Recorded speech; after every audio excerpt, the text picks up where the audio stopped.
SIM swap fraud isn't new, but what is new is how seriously networks and enterprises are responding to it.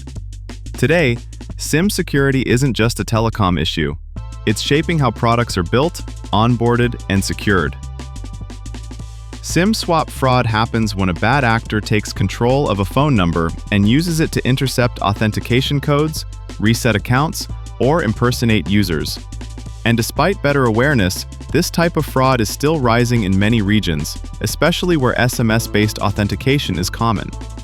For businesses, the risk isn't just financial loss, but also account takeovers, compliance exposure, and damaged trust. Because of that risk, we're seeing two big shifts. First, stricter operational controls. Carriers and enterprises are tightening SIM provisioning, identity checks, and lifecycle management. Second, the rise of anti-fraud network APIs.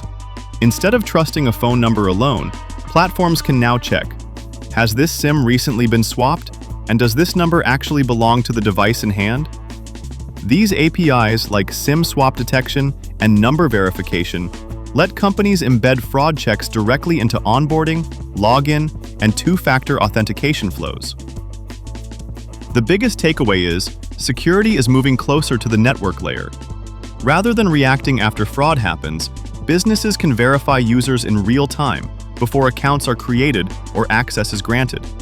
That's driving real changes in fintech, marketplaces, healthcare, and any platform that relies on identity and trust. SIM security is no longer just about staying connected. Providers need to focus on protecting users, platforms, and revenue. If you want more breakdowns on how connectivity and security are shaping modern products, subscribe, and we'll see you in the next one.